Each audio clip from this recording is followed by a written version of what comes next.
If it's okay with you, Chair-elect, I'll start the meeting. Yeah, let's start. Thank you. Good afternoon, everyone, and welcome to this virtual meeting of Cornwall's Countryside Access Forum. Before we start today's business, I'll outline the protocols for the meeting. The meeting is being live streamed to the public via Microsoft Teams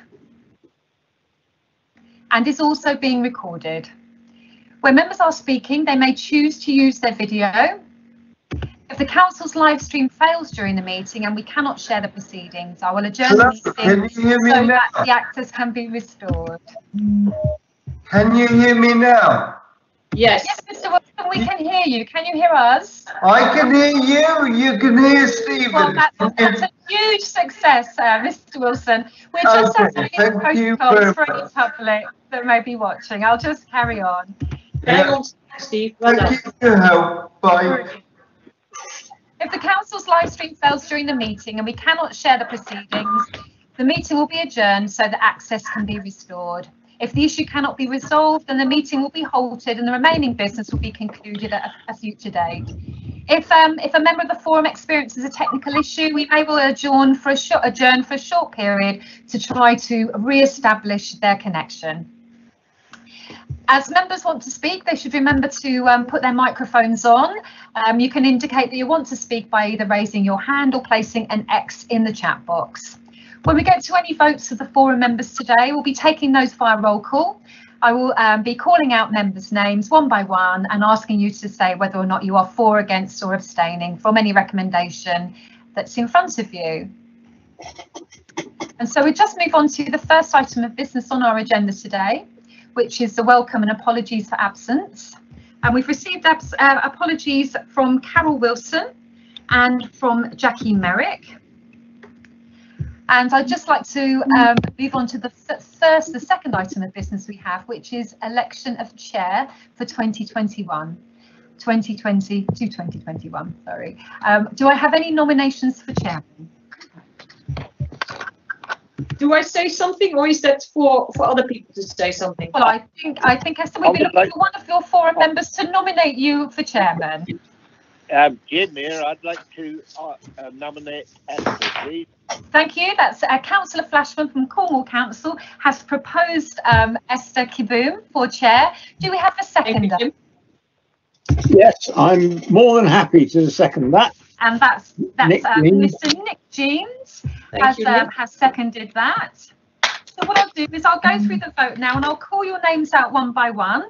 And if you could say that you are for, against or abstaining on the proposal we have in front of us, which is that Esther Kiboom is nominated chair for the Cornwall Countryside Access Forum for the forthcoming year. So Philip Allen. For. Mark Hynard. Mark, can you hear me? He's muted. He is muted. We'll come back to Mark. Maybe Jerry, Jerry, are you still on the call? Sorry, yeah, for. Stephen Church. For. Esther Kiboom. For. Stephen Wilson. For. Ross Durkin. For. Jim Flashman. Or David Eckensmith. For. Nick Jeans. For. I think I have everyone apart from Mark. Mark, can you hear me, Mark? We think you might be muted. Yeah, it's Carol Wilson's here. Hello, Carol. Sorry, I've missed you. I didn't see you come on the call. I thought we had apologies from you. Welcome. Carol, are you voting for, against or in favour of our proposal of Esther for chair? Yeah, in favour. That's lovely, thank you. I think I would like to say after that has been unanimously carried, and I can confirm that you are chair Cornwall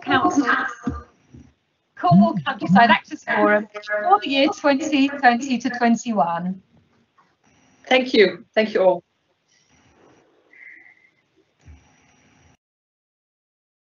Do I do the next one? That's right, yes, Chair. If you'd like to carry on to the next item, and nominations of Vice Chair. Nomination for Vice Chair, I would like to propose Ross Durkin as Vice Chair. Can I have votes in for We just be looking for a seconder, Esther. Oh, looking for a seconder. Sorry. I'm happy to second him. Thank you, Nick. And so I just, Chair, shall I just do the vote for you now? Yes, please. Lovely. Philip Allen, are you for? Mark Heinard, Mark, can you hear us? I'll come back to Mark. Jerry Brain. 4. Stephen Church. 4. Esther Kiboom. 4. Stephen Wilson. 4. Ross Durkin. 4. Carol Wilson. 4. Jim Flashman. 4. David Eckensmith. 4. And Nick Jeans. 4. Chairman, I can confirm that Ross Durkin is duly elected Vice Chair of the Cornwall Countryside Access Forum for the year 2020 to 21. Thank you. So, any declarations of interest? No? Then I'll move on. Minutes from the meeting held on the 21st of July. That was not an official meeting, but I'm happy with those minutes. Don't know whether we need to say anything more formal about that. No, Chair, you don't need to formally approve them because it was an informal meeting, but take any comments. Fine. Then we get to matters arising, and I thought that would be an opportune moment. Steve Wilson, he contacted me last week, and he's very keen to do a presentation at the next CCAF meeting, but I just wanted to give him a platform, just 5 minutes or so, to well, he'll tell you himself about the importance of access for less mobile people and the difficulties he's experienced. Over to Steve, please. Hi, thank you for listening. I'm going to keep my talking short. I'm going to talk via the computer. It might be more tolerable for you. I will also share my screen so you can see it. First few seconds, if you wouldn't mind just acknowledging that you can hear it, please. Yes, we can hear you. Yeah, I haven't started yet. Oh.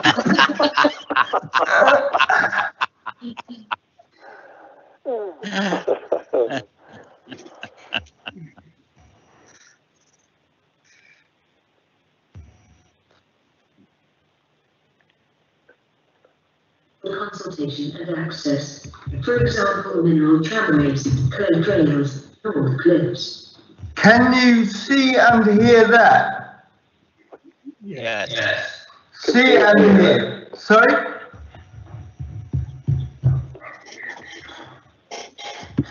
Could you see and hear that? I can see it. Okay, I'll try it a bit louder.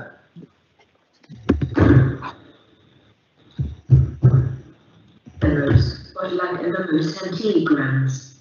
However, there are also many areas, particularly recent. Can you hear that? Yes. Yes. Yes, we can hear that. Okay, I'll carry on then.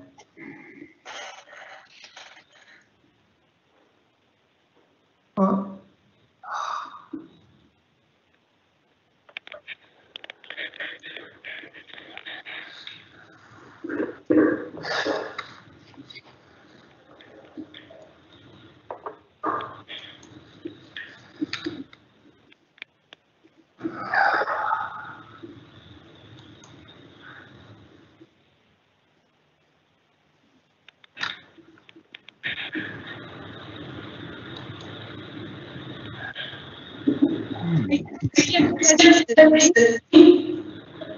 There a sec. Okay. Sorry for the delay.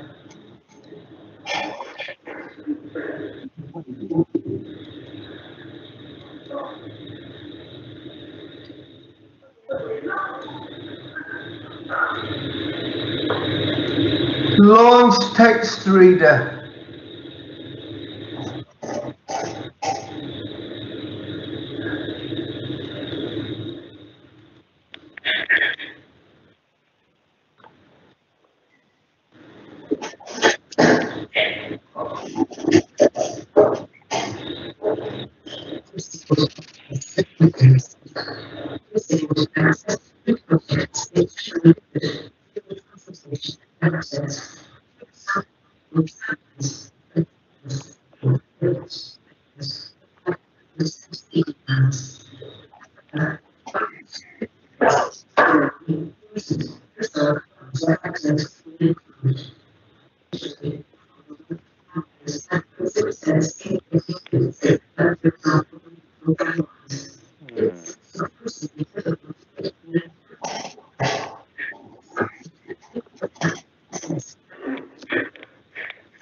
Could I possibly ask you to mute your microphones, please?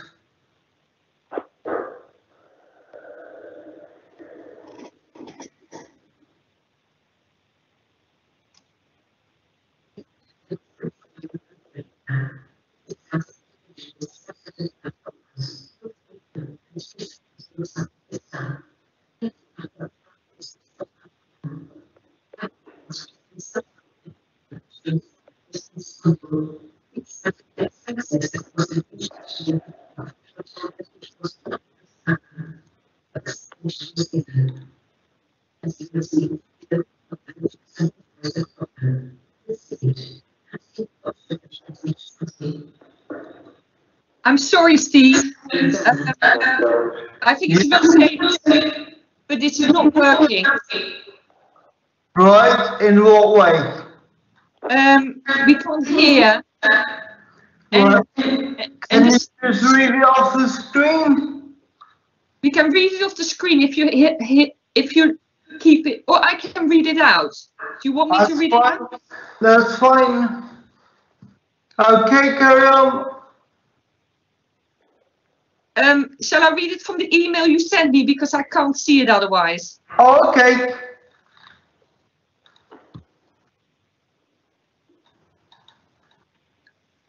Sorry, CCAF. I'll just read out what Steve has been working on, and basically it's about improving the disabled access to the countryside. Disabled access to new projects is generally good, with broad consultation and access, such as the Clay Trails, North Cliffs, Penrose, Batalic, and most National Trust grounds. However, there are also many areas, particularly recent historic ones, where access can be improved. Initially, Cornwall rolling ramblers had great success in getting routes opened up, for example, the mineral tramways. But it seems increasingly difficult to get any improvements made. There does not seem to be any proactive mechanism whereby routes are identified and improved on a rolling program. It is down to individuals to identify problems, report them, and chase them until something is done. A lead time of 5 years is not uncommon. I had been asked to consult on an improvement between Gillyvays and Swan Pool. We tried to get access across the beach to join with the path, but we were told that it was not going to happen. No explanation was given, and below is a letter received from a local mother which exemplifies the problem. This is a very personal, sort of heartbreaking letter from Melissa Thompson and her 3 children, of which 2 are disabled with muscular dystrophy. And as a family, they've always enjoyed walking together, but unfortunately 2 out of the 3 children were diagnosed with muscular dystrophy a few years ago, a condition which causes their muscles to deteriorate over time, causing them gradually to lose ability to walk, amongst many other things. I'm writing to you in the hope that you can help mine and many other families like mine to access their local areas and feel included within the local community. One of our nearest walks is around Swan Pool and over Gillyvays Beach. This is, however, currently impossible, as we can only get as far as the edge of Swan Pool Beach, something which we find extremely upsetting. It would be amazing if some kind of ramping, boarding could allow wheelchair users the opportunity to join their family and friends on the beach, or at the very least to sit at the cafe. We are becoming increasingly aware of the difficulties faced by wheelchair users, and living next to the beach and there being no provision is, in my opinion, an absolute disgrace. My son is 15, unable to join his friends on trips to the beach, as neither beaches allow for this. As a 15-year-old, this is surely a rite of passage to be able to join your friends and share experience with them as he grows up. It is extremely upsetting to feel that both my sons and us, as a family, will miss out on so much valuable and quality time in the countryside and local coastal regions due to some minor alterations and considerations. Another walk which has now been close to us is Swan Pool to Mean Forth. Request which I also don't feel is asking too much. Life is hard enough for families like mine, and simple pleasures like being able to go to the beach or go on a coastal walk would make such a difference both physically and mentally. I would really appreciate your time considering this matter and would value any feedback. I've attached some photos of us enjoying the countryside and some more accessible routes. Yours sincerely, Melissa Thompson. And this is from Steve. We are not unreasonable and understand the limitations of resources and conflicting interests, but feel there is much room for improvement. For example, I've been waiting since February for a response to an email I sent to a senior member of the environment team. I resent the email twice in September, phoned 3 times, left messages despite that person knowing personally. This is typical of all the major land management organizations. Consequently, I would like to prepare a presentation to be included at the next meeting with the following aims. 1, to raise awareness of the time delays involved in getting any reply from landowners and what it can only describe as apparent delaying tactics.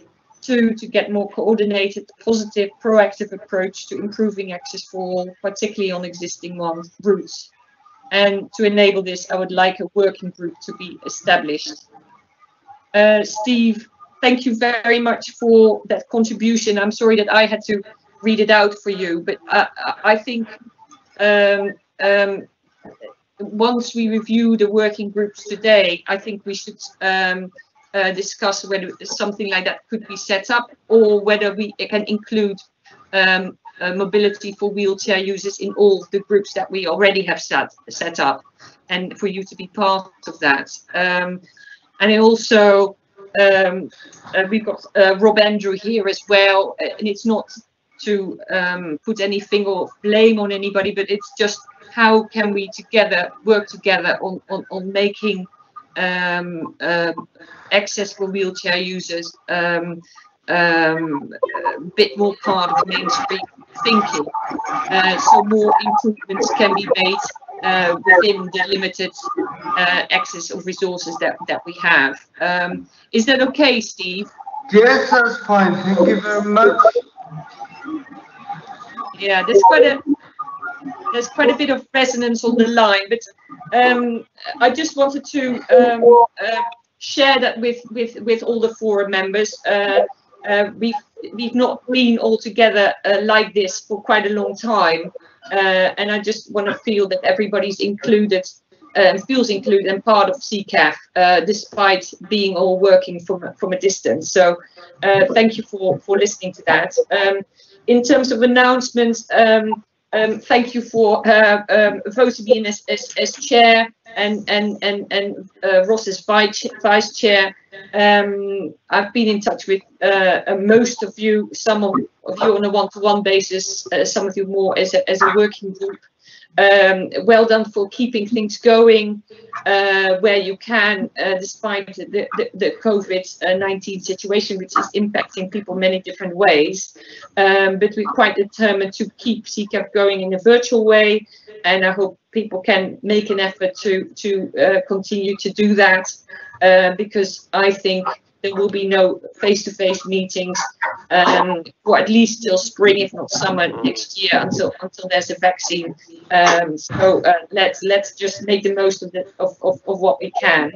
I'd like to hand over to Rob Andrew, who will give us a service update and also report back on the EPSI review. For those of you who've taken the time to, yeah. I was going to say, before you go on to that, you've missed out the matters arising. I've certainly got something I want to raise. Yeah. Oh, sorry, Steve Wilson was the matters arising, but right. Sorry to jump the gun on that. Go ahead, Nick. Well, I've got it's an observation really, and a query to Sarah. There are a number of items where on the minutes of our informal meeting, where the minutes record the forum considered a verbal update, but doesn't give any details. We've had this before. We've got minutes that don't tell us actually what was said, and I think it's a minute that is silent on the actual content of the report. It doesn't need to go on at any great length, but at least a summary of what he said in these reports needs to be recorded for posterity, and as a reminder at the next meeting that we have as to where we were before. So there are about 4 or 5 items on the agenda. I mean, I wouldn't go back to trying to correct it now because it was only an informal meeting, but I would make a plea that in future, that when reports are made, if they've been circulated before, we've agreed this in the past, where reports have been written and circulated, they are attached to the minutes, copies are attached to the minutes of the record, and where there is a verbal update, there is at least a summary note of that verbal update. Otherwise, there is no record of the forum's proceedings. And you. Fair comment, Nick. Chairman, Sarah Goodall, Democratic Services. Yes, I'm very happy to take that point forward. We had someone step in at the last minute to produce the notes. Obviously, it was right in the heart of COVID, and we were under huge pressure at the time. So I will take that forward. Nick, when there is something provided in advance of the meeting, an update for the working group, very happy to circulate that for the minutes or attach it to the agenda. And if it's just a verbal update, I'll make sure that there's a succinct description of the discussion. However, Chairman, if I could just take this opportunity to point out one of the benefits of the virtual world is that this meeting is being live streamed and will be available for 180 days in this format, and then the recording of the meeting will be uploaded onto YouTube and will be available for 6 years. So, Mr. Jeans, you know, if anyone ever wants to refer back to any discussion of CCAF whilst we're in this virtual world, that is one of the many improvements of virtual meetings. Despite all the negatives that we have to face as struggling with technology, it is one of the advantages, Chair. Yeah, and I do. Thank you for that, Sarah, and thanks, Nick, as well. I think we definitely should be very clear on actions, and a very brief summary would be welcome. I can also understand we want to not create too much work and paperwork, and I leave it up to the working group. The lead of the working group to make sure that information is shared as a report. So thanks for that. Any other matters arising? Yeah, Jim Flashman here. Could I make a couple of suggestions? Yeah. Being streamed. Anyone that's having any problems with wheelchair access or disabled access could easily contact their Cornwall councillor, and the Cornwall councillor has a budget. Community chest budget, and if there's no money in the coffers of the parish council, they could probably donate some of their money to help the access improvement. So I think that is the way forward. This is really important. Do we know how that works? Well, if you contact the Cornwall councillor of the division where the problem is, it's their duty to go and have a look at it and make sure that they are aware that if there is no funding, perhaps they'd be kind enough to give up some of their community budget and towards it. Right. Steve, did you hear that? I did. Can you hear me? Yes. Yeah. It's often not a matter of expenditure. A lot of it is just incredibly cheap. tying gates back instead of having them locked. You know, if you have cattle in somewhere for just 5 months of the year, the gates tend to be locked all the time, even when there are no cattle there. And it's not just council, it's like National Trust, they have one representative per area. So with the 12-month, 5-year wait for things to be done, and that's just from one area. If you multiply that then by 5 National Trust areas, a Southwest Water area, a Cornwall area outstanding natural beauty, they've all got inputs on aspects, and they all play these delaying tactics. We need some sort of coordinated approach. Yes, money, and I appreciate that, but I don't know how the council works, but I assume there are a large number of councils, and if one person has to contact and chase all these individual councils on all the individual matters, we will have what we've had over the last 10 years. It is unbelievably frustrating. I retired 15 years ago through ill health. I have to work hard on these access issues because people don't respond to me. Yeah. And it's not any one organisation. It's every land ownership I've dealt with. Sometimes the council will ring me for advice, but mostly it's me finding an issue, bringing it up, raising it, and then keep chasing it before anything is ever done. And you've got the same with the Forest Commission, all the landowners, you have this same delay. We need a proactive, but yeah, okay, sorry, yeah. You know, it's not that I don't agree with you. We will not the time. We will pick this up again and see how we can incorporate this in a working group and something constructive that we help you together. And thank you very much. Thank you for your input. Phil, I'm not very good at talking. No, you're good. You're good, Steve. Phil? Yes, thanks, Esther. It was on the same point. I won't be the only one who absolutely supports Steve on raising this issue, but I would say it's not just confined to those in wheelchair. We currently in Fiat Parish are looking at how we can make our footways accessible to a wide range of people, certainly around villages.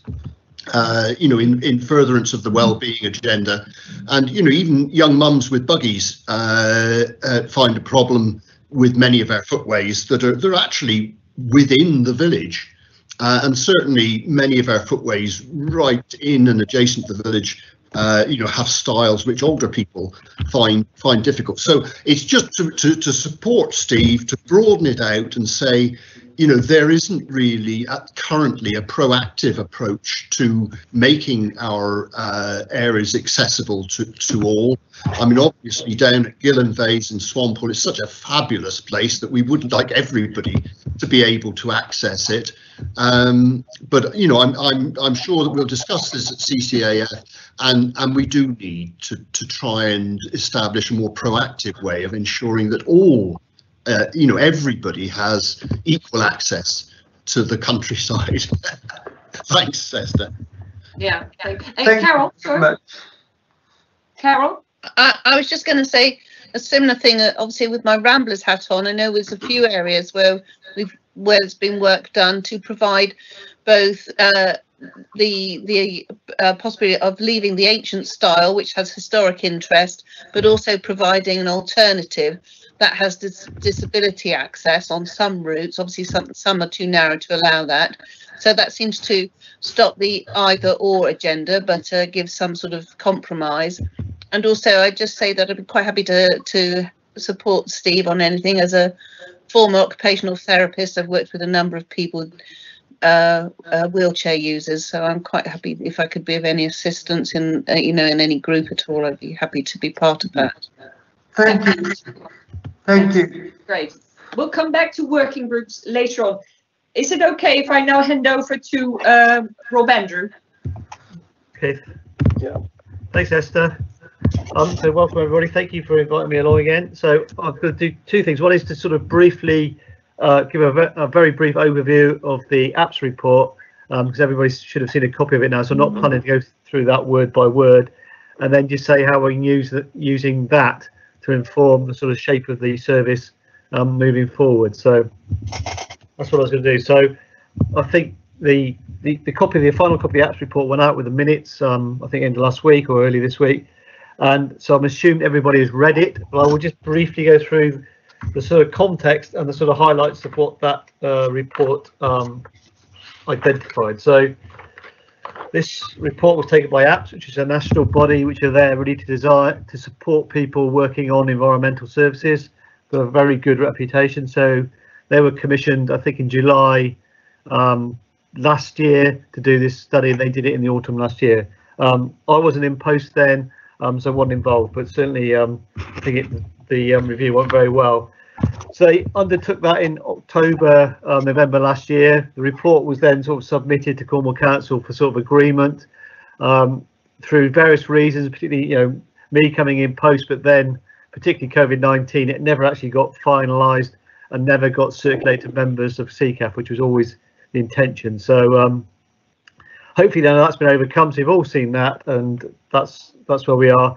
It's been shared with staff and other stakeholders, and we've used that and some of the impacts that have come out of COVID-19 then to design an improvement plan moving forward. So the sort of key things that came out of the report were that I think there was recognition then that the countryside access service was in a challenging place with sort of demands outstripping the resources available.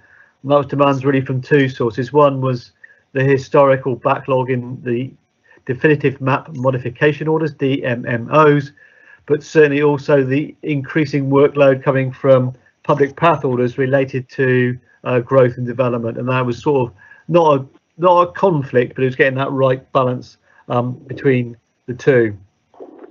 There's a recognition that the number of DMMO requests coming in is likely to increase significantly in the next 5 years before the 2026 deadline, and there was a backlog that needed addressing.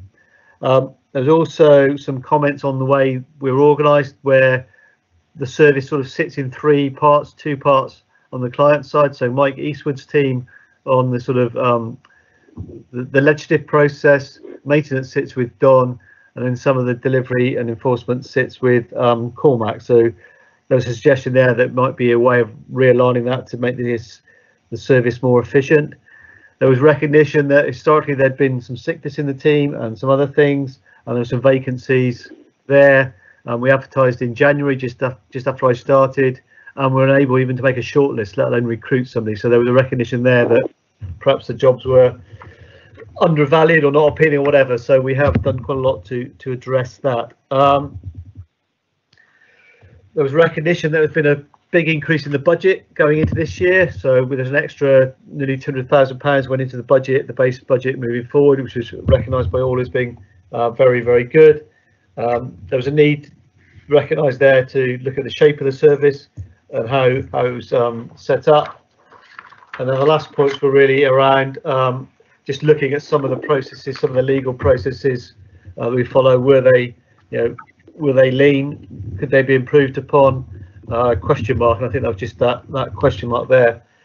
There was recognition that other places have probably got a smaller backlog than us, but other places have got a much bigger backlog than us. So recognise we were sort of mid-class on sort of our performance, particularly in relation to DMMOs. But so that was the report. It goes to I think nearly 80 pages.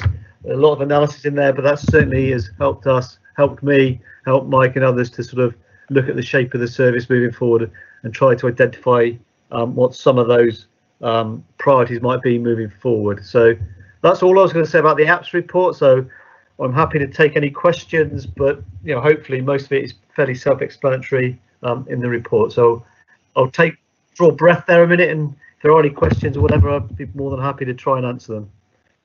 Rob, are you? Thank you very much for that. I thought the report was very good, although it was not comfortable reading. Yeah. I think it was a very good analysis, and also the recommendations I could understand. And I was just wondering, are you just asking for a question about the EPSI review, or you're now going to talk about how you take that forward, or are you finished? I was going to say, if people want to question me on the review, do it now, and then I'll move into another thing, and I'll go through what the actions we're taking as a result. Yeah, because we're very interested in that, and I thought, I'm not sure whether you're finished, or because I'd like to hear how you're taking this forward. Sorry, Carol, you want to ask something? Yeah, just interested because of the service spread over 3 divisions. Whereabouts were jobs advertised? I don't know, Mike. I think Mike's on the call. Mike could say where they were advertised, but the recent ones were advertised in what I'd call trade press. Now, what that's called, I don't know, but certainly the recent trade press, indeed. Yeah. We're advertised in the Institute of Public Rights of Way officers. They're also advertised locally and through our own internet, because everything gets advertised there, and everything ends up on Indeed anyway. So. Indeed. I've never heard of that. Okay. Oh, that's the website where everybody goes to get their jobs nowadays. Oh, is it? Apparently. I'm looking, obviously. Thank you. Thank you. Sorry, Rob. Okay. Continue. If there's no other questions, I'll then go into sort of the action plan. So, Chair, it's Jerry. Can I make a comment before Rob carries on? Sorry. Yes, Jerry. Yeah, I mean, this is a lot of these points. I'm looking through the summary actually, and a lot of these points ring bells from years back. How confident is Rob that things can improve? Because it's a long list of issues and problems. Yeah, I mean, as confident as I can be, so I don't know, sort of ask the question, but certainly I'm not criticising or saying, just the service has gone through, prior to me being sort of put into a full-time post, I think probably 2 years of interim managers, which doesn't help things moving forward. And I know there were reasons why that happened, but certainly it was, I think, realisation by Peter in last September that tried to put all of the strategy side and the delivery side under one manager was too much, and so they advertised 2 posts, one what I'd call delivery, which is me, and one in strategy, which is Steve Ford took. Bizarrely, just to show how close we work, Steve, I recruited Steve about 15 years ago, so we do work very closely together now. And I think moving forward, to gain resources moving forward, we need to make sure we're aligned to the council's wider ambitions around climate change, carbon neutrality, and really to pick up Steve's point around the inclusion agenda. So I think we're in a good position, is what I would say, and I'll come to that in a minute, perhaps. Yeah, that's good. Sorry, it wasn't meant to be a criticism of officers past, present, or future. It was just a familiar tale that goes back not only in Cornwall but other parts of the country where I've worked. It just seems to be something that's I don't know, part of the culture. Maybe it's a service that's been rather neglected in the past. I don't know. Thank you, Chair. Okay, Rob, please continue. Yeah. Okay. So if I'll just sort of go through. There's an action plan or improvement plan that myself, Mike, and others are working on now. So it's split in a broad. There's about 100 actions in there, but it's around the main themes of the APS report and some of the other stuff. I think where the context has changed, I think, since the APS report was done this time last year, essentially, is I think COVID-19 has highlighted the importance to everyone of access to the countryside, the health, the hourly daily exercise and that sort of stuff. So that has helped us considerably. I think the whole public rights of way countryside access is much higher on people's agendas than perhaps it was a year ago, and I think people really see the benefit of that. around the whole environmental health and well-being agenda. And also, I think, with moving forward, the next 2 years, we're going to get a lot of people coming to Cornwall because of the environment and other things. So I think we need to link into that. There's very much a key part of the report was trying to develop what we call an agile and flexible team that can meet the varying demands and workloads, and we're certainly that is very much underway literally as we speak now. There's also, I think we need to tighten up slightly on some of our business planning processes and just setting some clear targets, particularly around DMMOs over the next 5 years towards that 2026 target. And linked to that was some sort of being clear about what our statement of priorities were for dealing with those DMMOs. Then the last one, which is to me very, very important, is about how we work with partners, stakeholders to make the most use of the resources we've got. So to me, that would absolutely include yourself, CCAF. It would include town and parish councils. It would include volunteers. It would include some of the agencies we work closely with, like National Trust and others. So that's the sort of overarching objectives of what we're trying to achieve. So if we go down to the sort of specific things, the first one is what we call vision and leadership. So certainly part of that was about recruiting a new head of the service. So we moved away from that sort of interim arrangements. It was also about securing more funding, and that was secured back in February last year with over £200,000 added to the base budget. Then leading to that is about working together to develop the improvement plan. That's now been done. It was delayed, I admit, because of COVID-19, because back in March, it was all hands on deck dealing with other things. And comes to the right, so it didn't slip down the agenda, but certainly priorities were elsewhere. So we've developed a draft improvement plan that's now being finalised, and I'll tell you, it's been finalised. We're in the process of recruiting the team, and I think it's important for the new team to have some active role in just finalising that improvement plan, because I think that will ensure they then have ownership of what we are trying to achieve and buy into what we're trying to achieve as a team. We're also trying to secure some sort of external to the team, but project support from other parts of Cornwall Council that are used to dealing with transformation agendas and that sort of stuff. So that will help us with some of the work we need to do about perhaps reviewing some of the processes. And what I think we are very keen to do is to try and develop some form of annual business plan or service plan for this element of the natural environment service. So that's the sort of thing around vision and leadership. The next bit was around building that flexible team. So it's about structure and capacity building. So there were a number of ongoing HR issues when I arrived in the summer, not in the summer, sorry, in the spring. They have now been successfully dealt with. So we're in a period of greater stability there with the existing team. Moving forward, the final shape of the future team will depend somewhat on the sort of what I've mentioned earlier around the sort of future shape of Cornwall Council and how services work together. But I think we've got a clear indication of that sort of direction of travel.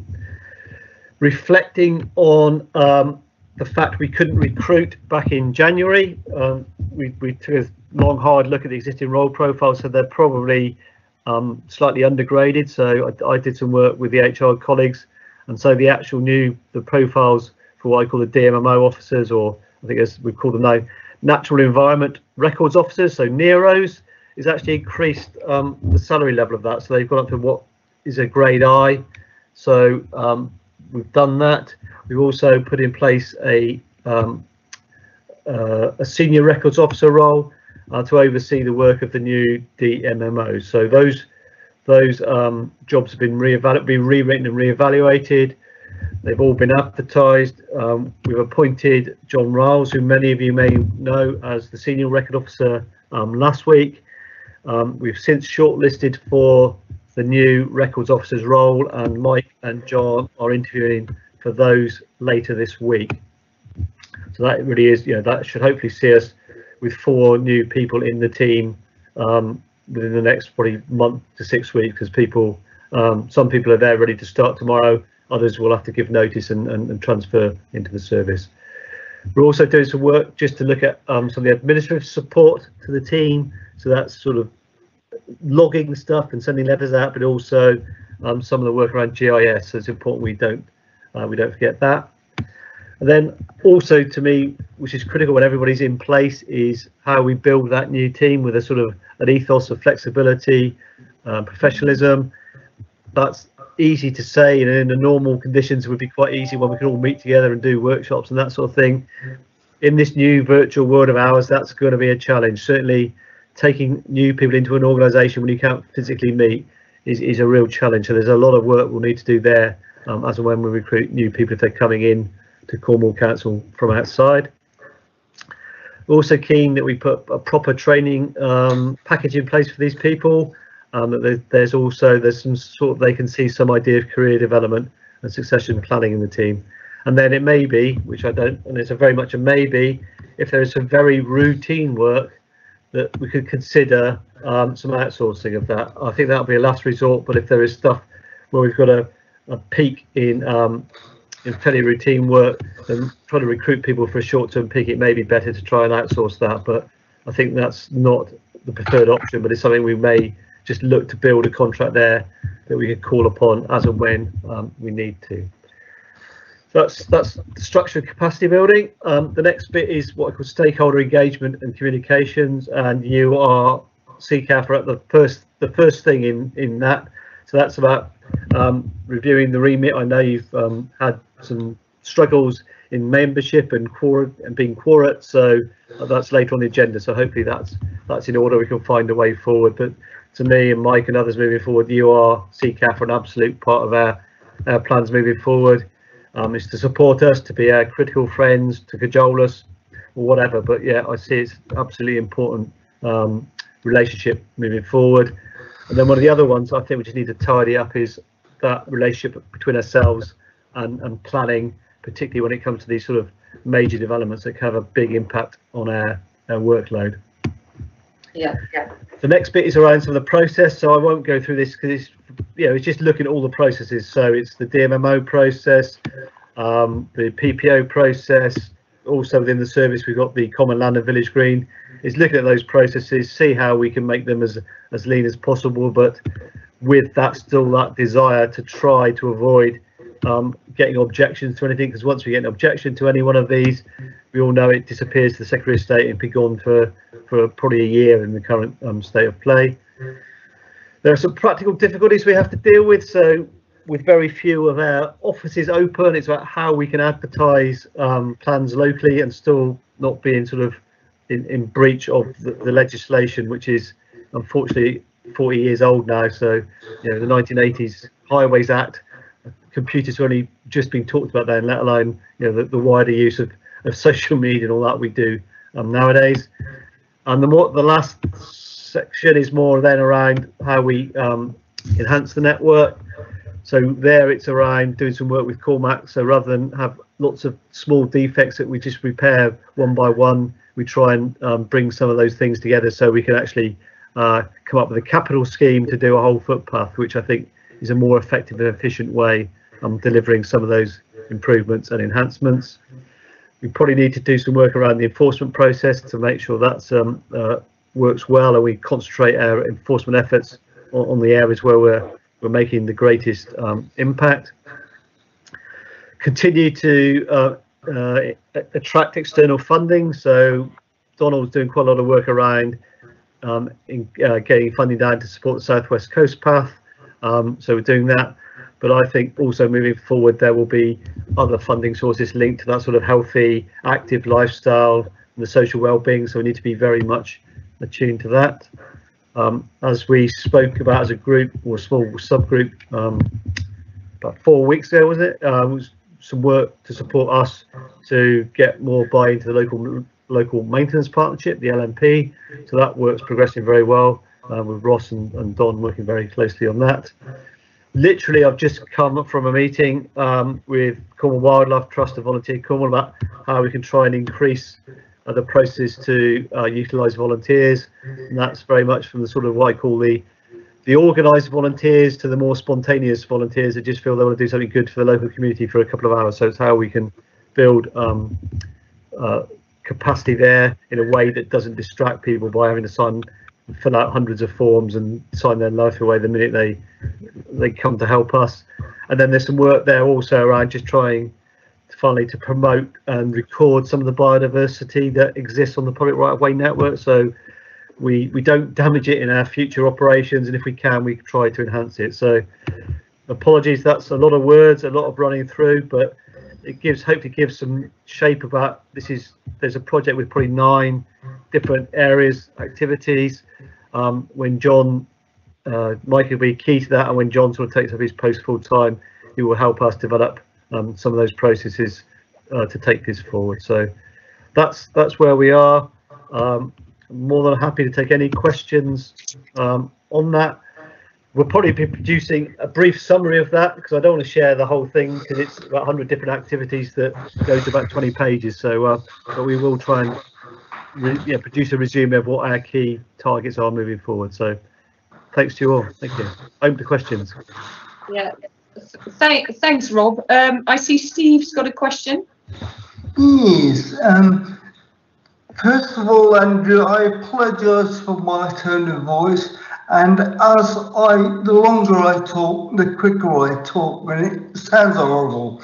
Anyway, can you please tell us if you have made any provision for proactively assessing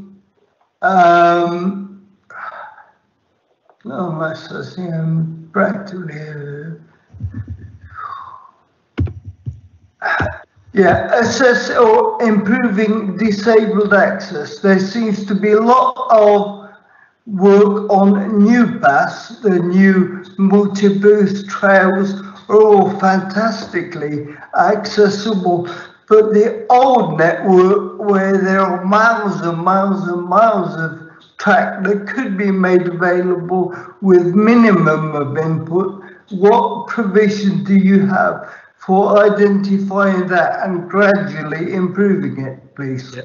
Okay, thanks, Steve. So I think, what I said earlier on, I think as part of the council moving forward, there are two overarching ambitions. One is to do with the sort of the carbon neutrality change, which is an overriding ambition of the council, and the second one is around the inclusion agenda. So I think that gives me and the service a real mandate to look at that. I will declare an interest. I'm on Filton Parish Council with Phil.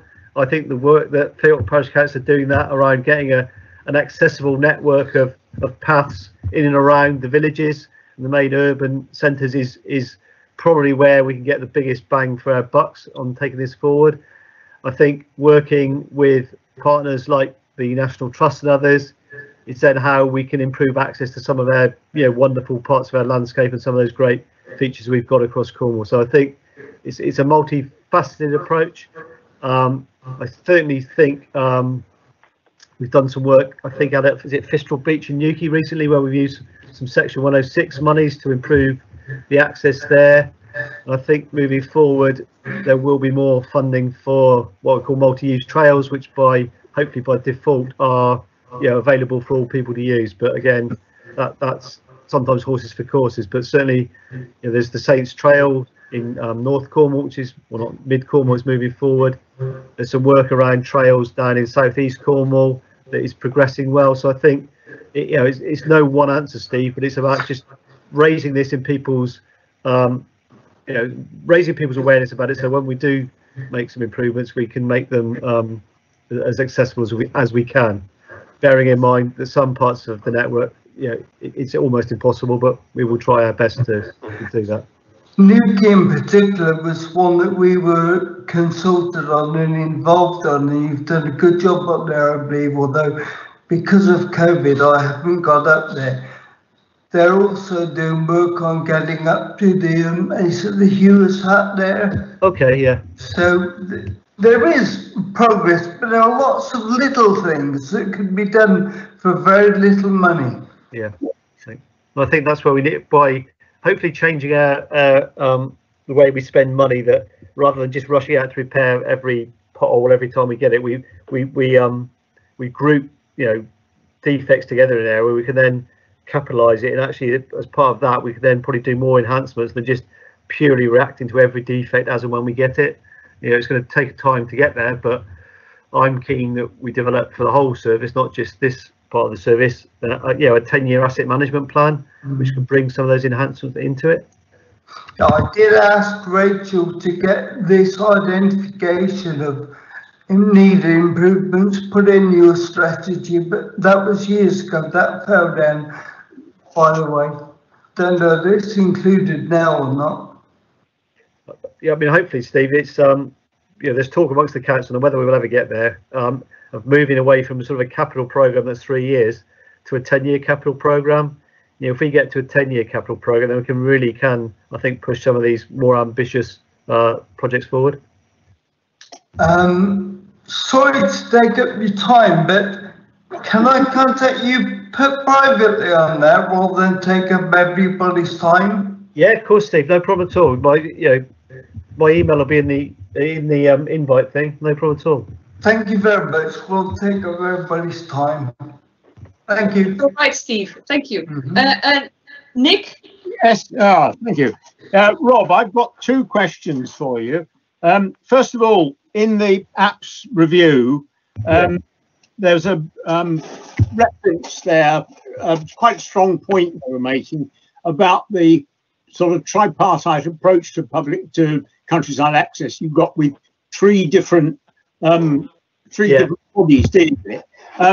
And there was a sort of implied recommendation there that you put everything back into under one roof, one control. How does that? I won't say you skated over it. You touched on it very quickly and moved on. But are you likely to do that, or are you likely to retain the present sort of division of responsibilities? It will be between the two, Nick. I think some of the stuff I think rightly sits with Cormac.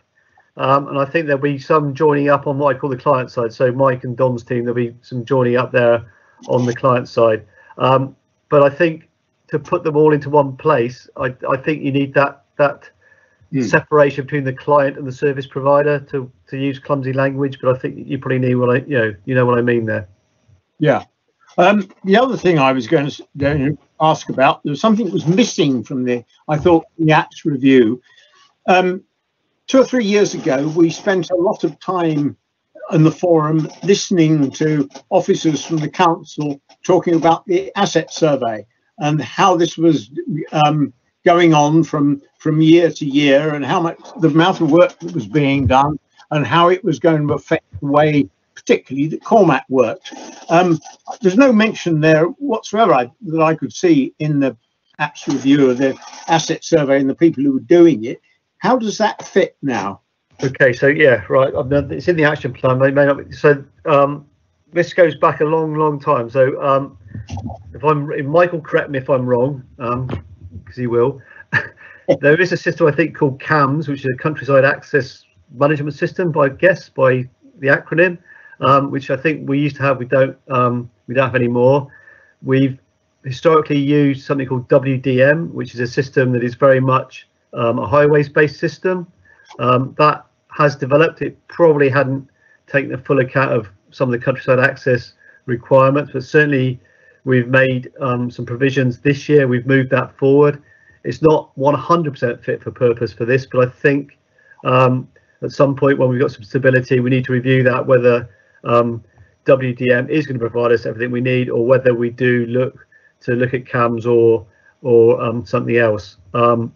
My not concern, what's the right word, in other parts of the service before I arrived, so in the bereavement service, we were forced to go out to external tender for an inventory system, and we the person that the company that won the bid, after 2 years we were no further ahead than where we were. So there are some concerns about, if we do go to market device, how do we get something that is absolutely fit for purpose and delivers what we want, and isn't just what looks best on paper, or somebody writes a really smart bid but can't deliver. So we just need to be pragmatic there on that at the moment, Nick.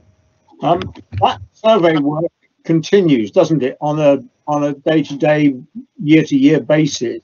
I've met a couple of the Cormac inspectors, or whatever they call themselves, over the last couple of months in various places, going about their business, looking at ruts and potholes and dangerous bits on public rights of way. I'm quite impressed with their attitude and what they're trying to do. But is it how does that? What is there in what mechanism is there making sure that the faults and defects that are picked up, they actually get dealt with? Yeah, okay, so I mean that's sort of just something I was alluding to already. We spend there is a lot of resource that goes into identifying defects, and some of those are reactive. It's something called a category 2-1, which I don't want to bore you with detail, has to be sorted out within a certain period of time. We are currently looking with Cormac as rather than going out and responding to each category 2-1 defect as and when we identify it, there may be much better economies of scale in saying wait until we've got 5 category 2-1s on a footpath, and then either going out and doing a big project or actually turning it into a capital project, which then takes the pressure off my revenue budget, because bizarrely there's less pressure on capital than there is on revenue at the moment. So there's that balance between safety and what I'll call serviceability and asset enhancement, asset management. At the moment, we're very much driven down the safety route, and there is no fault in that. But are we getting the right balance between safety and investment in the asset? And I think there's probably the pendulum's a little bit too far towards safety at the moment than it is to asset enhancement and improvement, because I expect most people when they go and walk in the countryside, they are anticipating that it's not going to be a surfaced road in a town centre. There's going to be roots, branches, puddles. What we don't want is barbed wire or fences or things like that. But people accept a degree of risk when they're walking in the countryside. I think we just need to be cognizant of that, and we are doing some work now with the insurance section to see what claims we've received in the last 2 or 3 years in relation to that, to see if we have got the right balance.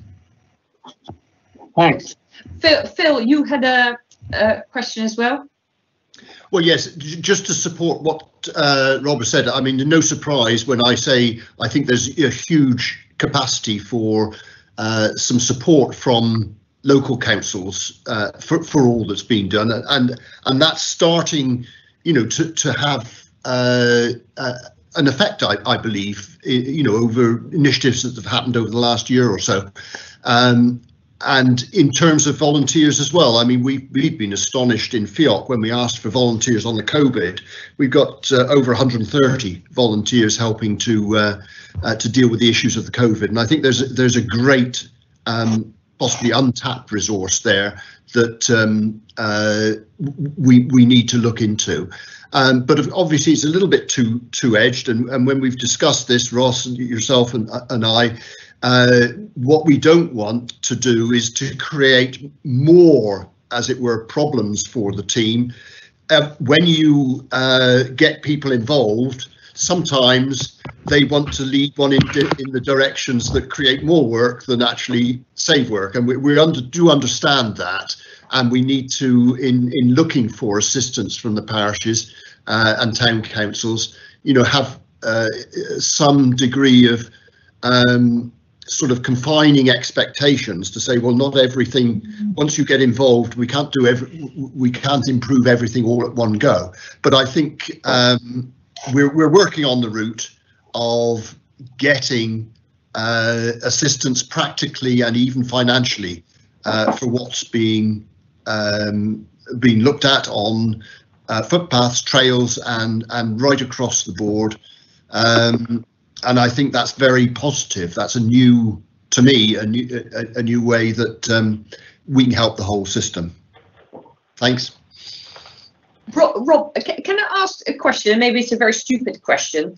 When I think of Cormac does the maintenance of all the roads in Cornwall, including enforcement of public rights of way, footpaths, and I would imagine for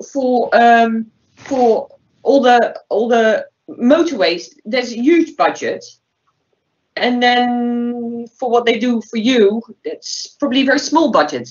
Yeah, and is there any?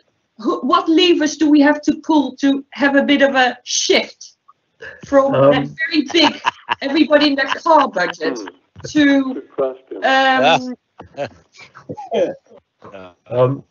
that influencing councillors? Is that something? I mean, maybe you can't answer that, but it partly comes down to what I sort of I didn't say, but I allude to is that highway maintenance is very much driven by the highways, the various highways acts. Yeah, and it's very much about inspections and doing repairs that you can demonstrate you're acting in a reasonable way, and that defends us from claims from people that are driving to a pothole and that sort of stuff. On the public rights of way network, it's more geared towards sort of landowners liability, so it's not the same level of legal shall we say. So therefore monies have gone to where we're defending claims for damage and that sort of stuff. So that's one thing. The other thing is, you've all picked up that potholes is political. Everybody talks about potholes, and every government's going to sort out potholes, and each year there's like just a lump sum of 10 million given to local authorities to sort out potholes. If we had 10,000 for public rights of way, I'd be delighted, but unfortunately we're the very poor cousin of highways. That's where I think we've got to really play that link to the health and wellbeing agenda, the actual local economic benefit, that sort of stuff. So I think that's where I think options are opening up to us, and we just got to be smart in trying to bid into that area. Yeah.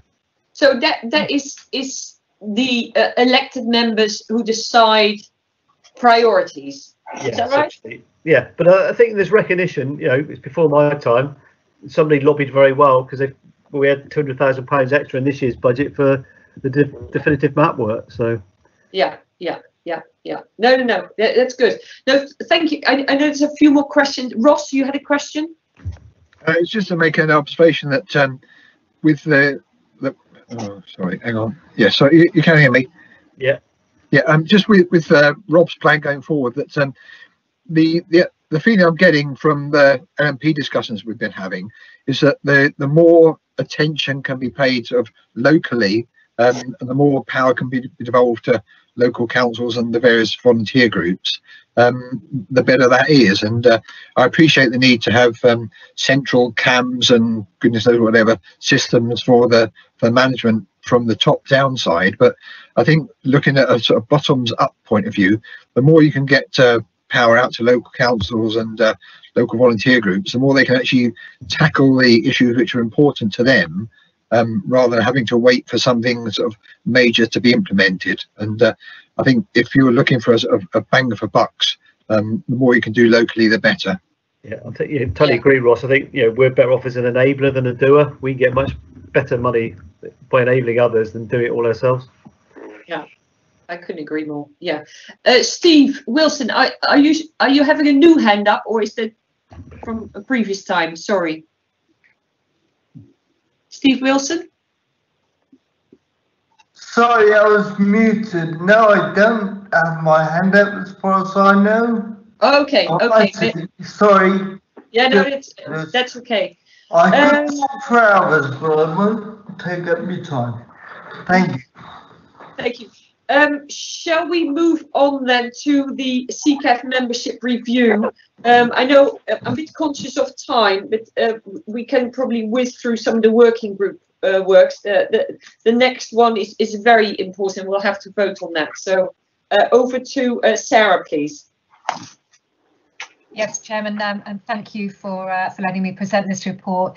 And this report has twofold. It came out of our last informal discussion where we had to have a meeting that wasn't quorate, and obviously there were a lot of reasons for that. But I think members, you do have to be aware that the forum has had some difficulty in recruiting people to the forum over the past couple of years. And so I took away an action to look at the membership and look at some comparator authorities and come up with a suggestion for the forum. But this is absolutely your recommendation, forum. You need to your membership. We're not directing you at all. And also I did take away an action to look at streamlining the recruitment processes to see if we could could make those easier for people who wish to be on the forum. So just a little overview. You'll see the report. Apologies for sending it around so late. We have some lengthy bureaucratic sign-off processes here. It did take me a little while to get it signed off. But as the forum are aware, each year Cornwall Council is your appointing authority, and we're required to undertake a recruitment process for vacancies which have arisen for whatever reason. In 2019, which was the last time we did a formal recruitment round, we actually had remaining vacancies on all groups. We had 4 on the landowner manager, 1 on the other, and 2 on the user. So a significant amount of vacancies there. And we had to put the recruitment process for 2020 on hold this year because of COVID-19. I think we were just about to start that recruitment process. And I think that the risk for the forum is twofold. One, that we would be in Cora, although I'm delighted to see that so many members have managed to join us today. So maybe that isn't as big as a risk as we thought. But also that you do need to be sustainable going forward. You need to have a sustainable relationship with members who are as committed as you are to the subject, which is good governance. We get down to sort of paragraph 1.7 in the report. There's a little bit there around the recruitment process. So I'll come on to that in a second. I looked at comparator authorities who have forums and looked at their membership. Obviously Cornwall's current membership is 20, and we look at Devon, they run with 16 members, Wiltshire and Swindon run with 11, Somerset run with 16, and East Riding and Hull work with 14. So looking for a fair distribution and a reduction of your membership, what you may wish to consider is an even-handed reduction across all the categories of membership that you have. And I've in paragraph 1.9 there, I've set out a suggested reduction for you, which is a modest reduction of 2 on the larger group. So that would mean that the user group and the landowner group go down from 7 to 5, and then a modest reduction in the other group and our Cornwall cohort going down from 3 to 2, and that would take your formal membership to 14 from 20. Just moving on to the issue of your recruitment, the one legal requirement that we do have, and that is to advertise your vacancies. But I've been informed that we could easily do that through the website, so we can advertise vacancies on the website if we have any current vacancies on the forum. And this would mean, members, that you could have an ongoing recruitment process that runs through the whole 12 months. So when we have a vacancy, if you have someone who's interested, all we would do is contact them, we'd send them the criteria for membership on the forum, and then we'd ask for a simple submission from that person to state how they feel that they meet the criteria and what they could actually add to your work. And then because Cornwall Council is the appointing authority, then that decision would be made by Mike and Rob, who would look at the application and then come back to the forum with a recommendation to appoint that person to the forum if they felt that person was suitable for the forum. So that would have the benefit of informalising your recruitment process. And I think from my feeling that the pressure around that big annual recruitment, when you're very good at going out to everywhere where there would be people who are interested in the work applying, I think probably that formal recruitment process, having to fill out an application, having to come into an interview, may well have put off the busy people who would be interested in joining the forum. We don't know that for definite, but I think my recommendation to you would be to streamline your recruitment processes so we can get it as close to a co-option process as we had discussed before. Nick Jeans was quite right at the last meeting when he said that we'd had a legal view that co-option wasn't legal. It isn't legal to co-opt people onto the forum. And we did consider taking that risk because obviously the legal challenge, the risk of a legal challenge would have been quite negligible. And there are other authorities who do appoint people to their forum by way of co-option. But when myself and the governance legal officer looked into it, I think we decided that a more informal recruitment process for the forum would be what was the best recommendation for you, because it would keep you legally compliant. So the report outlines, obviously, the protocols behind good governance are a small committed bunch of people working together is the best governance that you can get. 20 is a bit unwieldy. Most of our planning committees, for example, run on 15, and from 2021 our planning committees are actually going to reduce to 11, so you'd be very much out of step with those sort of decision making bodies within the council. But you are a forum.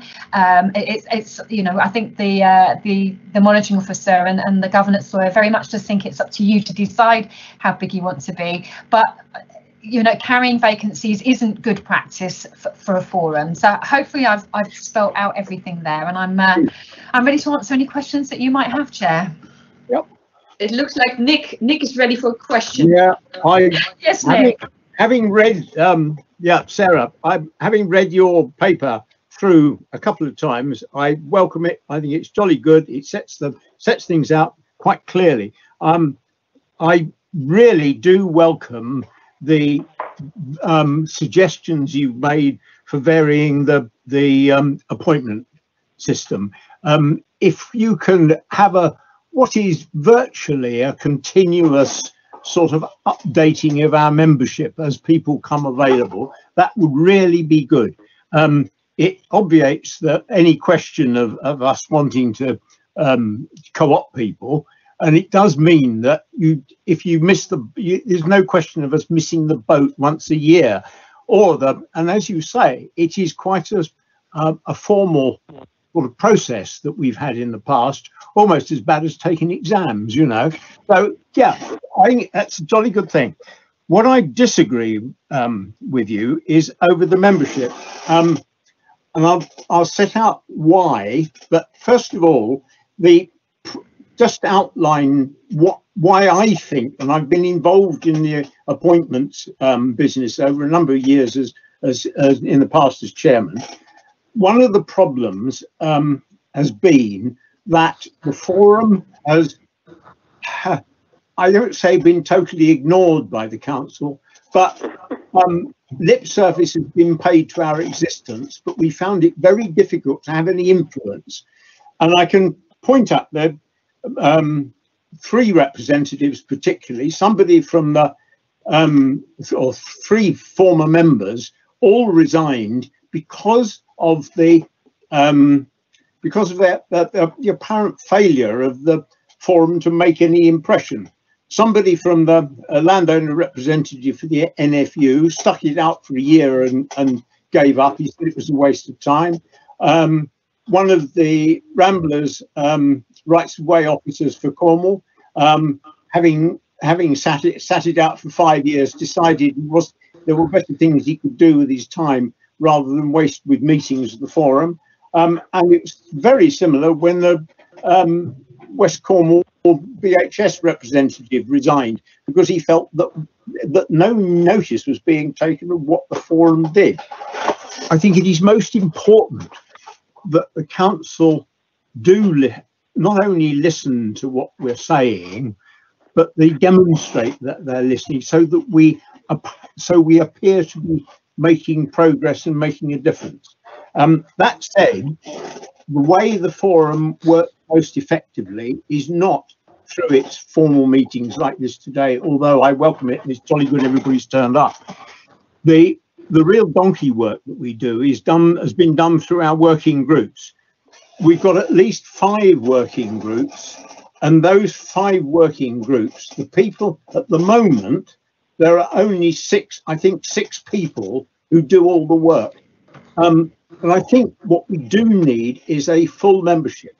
And I would think there was a very good reason for putting 20 people in the down as the constitution to start with, and I think we ought to stick to that. I think we ought to really make the effort to recruit up to that number. Right, I've had my say. Thank you very much, Nick. For I would trust. I can always trust you to have an opinion, and that's very good. I think Carol would like to say something, and Steve. Okay, Mike laughing. Yes, could I just say my bit quickly, and that was just that. One thing I wanted to note is you're talking about the working parties, Nick, which I fully endorse, is where a lot of the harder work gets done, frustrating work gets done. But can I just say that on the minutes in particular, I noticed that, for instance, the leads are mentioned as being owning or being the representative for the working groups, but the other members are dropped off the agenda. So you forget who's in your group, who you should be working for. And I think that should always be included. And as well, I noticed, I think number 18, I did volunteer to be on the DMO group when Lucy left.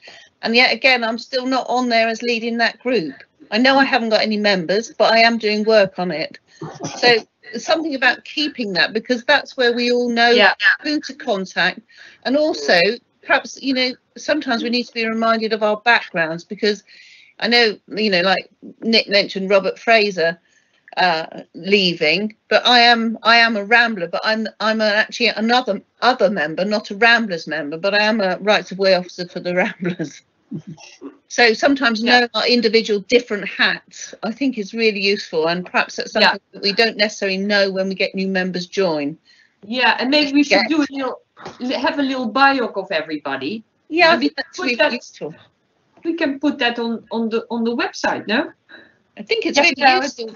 I was just going to say, we could do that. Who's definitely who's in each group.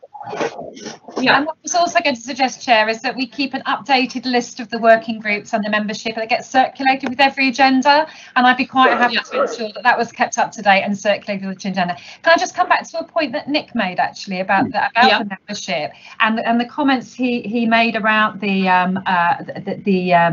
fact that some of membership in the past may have not that we've been listening to. I think, having listened to the points made today, I think there's a real opportunity to tie the refresh of the CCAF membership in with the comments that Rob's made about the service and the transformation of the service going forward. And I feel there's a very key opportunity for you, both CCAF here and Rob, to refresh that relationship going forward. And it's been great having Rob at the meeting here today. And I just wanted to point out, I think there's an opportunity to tie the two together here and perhaps to do some work around that to make sure that that members do feel they've been listened to. Nick, I did have a conversation with a previous landowner member of CCAF, and he didn't speak very highly of well, I can't remember the exact words he used of the pressure and the action that that CCAF can make. So you've got that opportunity now. So Jem. Yeah, no, and thank you, Sarah, and Rob, I can't see you now, but I think you're still there, aren't you, Rob Andrew?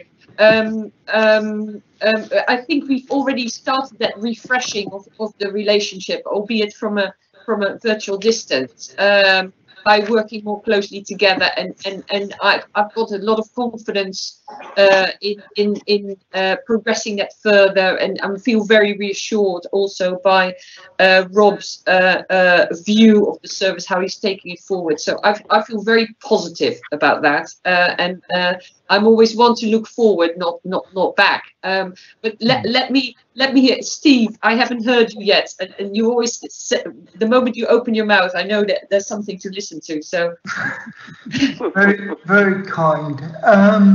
Oh, that's Steve Wilson. Oh, hold on, Steve. Church first. Sorry. Steve Church. Yeah. Oh, thank you very much. Yeah, just a couple of things really. Just to say that going back to what Carol's point was about the identification of people's interests, I think that's fine, but we have to be careful that the forum is people who sit on the forum represent themselves as individuals, not as delegates, as it were, of outside bodies. So I think we have to be a little bit careful there. That if we do say, you know, we have representation from someone, say with the Ramblers, you're not actually representing the Ramblers as a body, as a group. I think that's the first thing. I think it's a sort of legal issue, really, in a way. The only other thing I was just going to query on was one of the issues that I think was raised for the reasoning for this was the issue regarding quorum. And I don't think the paper says anywhere what difference it would make by reducing the numbers from the current 20 down to, 14, 15, in terms of the requirement this will have for the number of people who have to attend in order to make the meeting quorate. What difference would that make? Well spotted, Steve. That was actually one of the things I was looking at this morning. I can't find that it's underpinned in law anywhere. So my suggestion would be that you take your quorum from 7 to 5. I was thinking about suggesting 4, but we hate even numbers in quorums because you can get a split vote. And I felt 3 was too small. So yes, actually, I was going to suggest if you do decide to reduce your membership, and then I would suggest you go with a quorum of 5. Just a point there. Isn't the quorum actually specified in our constitution? It may well be, Mr. Jeans. Yeah, it may well be, and I will double check that. Like I say, I tried to find it out before. That's why I haven't recommended. But I think what I would suggest, if you do decide to reduce your membership, that we look for a recommendation for quorum, and we can bring that back to your next meeting, or I can circulate that by email, because you're actually making a recommendation today. The actual decision on the final membership of the quorum will be taken by Rob Nolan, and it will be an individual decision. But obviously, he would go with your recommendation. Ross. Yeah, it was. I think it was my original suggestion that if we were unable to increase the membership, not the possible membership, but the actual membership, that in order to save wasting time having in-quorum meetings, that if we can get more members, we should reduce the quorum. But I agree with Nick. If we should put more emphasis on increasing the membership. And I think if the streamlining membership process is approved, then hopefully we can get more members, because we do need them to bolster up the working groups. It may be then that we don't need to reduce the quorum, but I think maybe we could tackle this in 2 parts. And perhaps first of all, if we look at improving or streamlining the recruitment process, if in the fullness of time that doesn't work, then I think separately we have to look at reducing the quorum. But I wouldn't necessarily want to reduce the quorum without at least trying to get more members on board, because it's the working groups that really need the support. Yeah, and Steve Wilson, I'm just going around to see what people have to say, and then we'll. First thing, working parties. I volunteered for several, but I only have been invited to one, which I attended. And that must be coming on for 18 months now. So it's not that I haven't wanted to take part in the working parties. I just haven't been aware of them being held. And certainly now we're on sort of virtual, it's going to be much easier for me. That's the first thing. The second thing is, I agree with, my feelings are on the numbers. If we reduce them to 5, there are 6 users. Who drops out? Do we have a volunteer? I certainly have too much not achieved yet. I don't want to cut out. The other thing is, I agree with what's said before. We ought to put more emphasis on recruiting, and in particular the other landowners. And National Trust, Forestry Commission, Natural England, they've all got areas around here. It's a fantastic guy called Ash at Goss Moor. He might be. I think it needs to be more proactive in recruiting. Yeah, and I think finally, how many non-quorum meetings have we actually had? Is it a real problem? Because don't forget, we've all been through lockdown. We're changing. Sorry, I'm sounding horrible again. We've all been through lockdown. We are all finding our feet virtually. I think we should give it a little bit more time and see if not having quorum is really an issue. Yeah. Thank you. Yeah. Good point. All good points. Carol, are you still there? You've got your hand up. I'm not sure. Nick?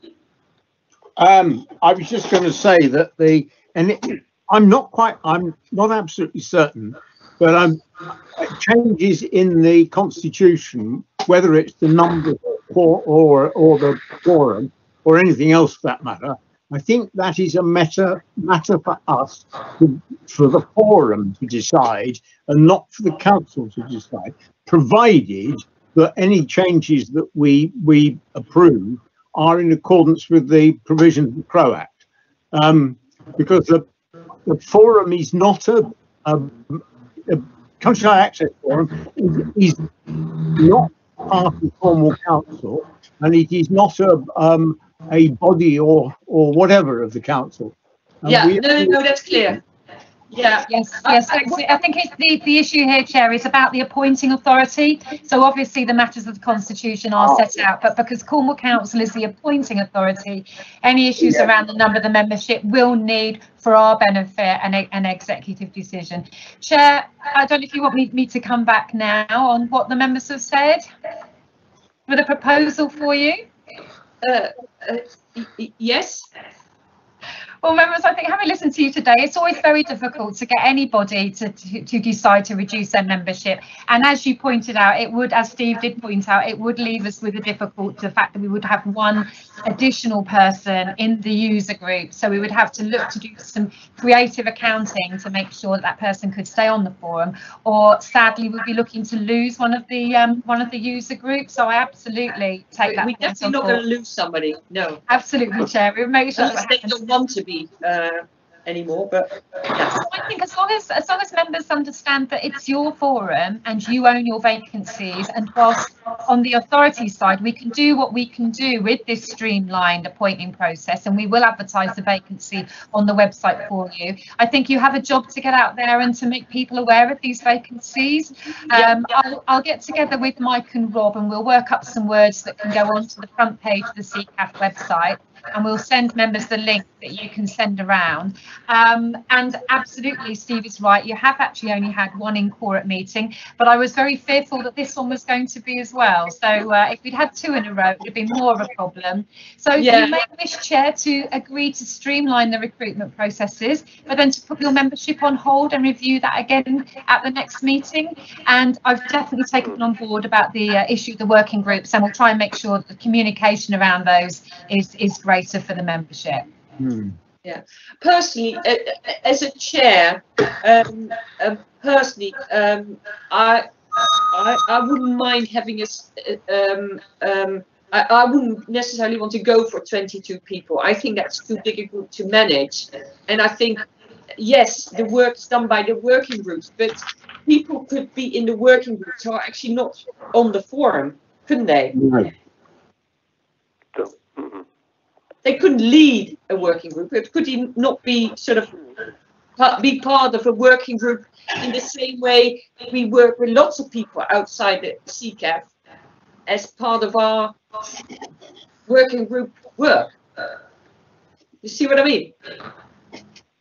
Can I just say that we have tried in the past to co-opt non-members to working groups, and we've been told that at least I was told that strictly speaking, we can't, there wouldn't be any expenses available for them, and nor should they be on council premises. So, but that was a rather legalistic sort of view. Yes, well, you I can right with understand regards that to expenses. I think if you had an informal relationship with the forum, then we wouldn't be paying travel expenses for them. That absolutely would be the case and would be right. But maybe in this future world of virtual meetings, Chair, that may not be so much of an issue if the working groups are working informally. Exactly.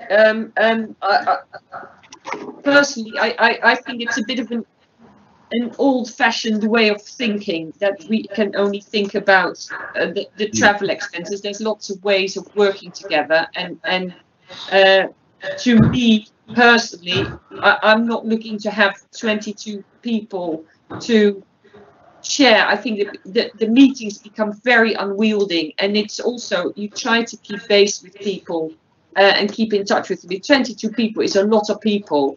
I think it would be very good if we can recruit some more land-owning landowner representatives, and I think we should all focus on that. And if we can get 3 more or 4 more, so it's more balanced with the user group, I think that would be excellent. And just gradually increase the membership, but not to have to aim for 22 people. I think we should focus on more landowners in this first instance.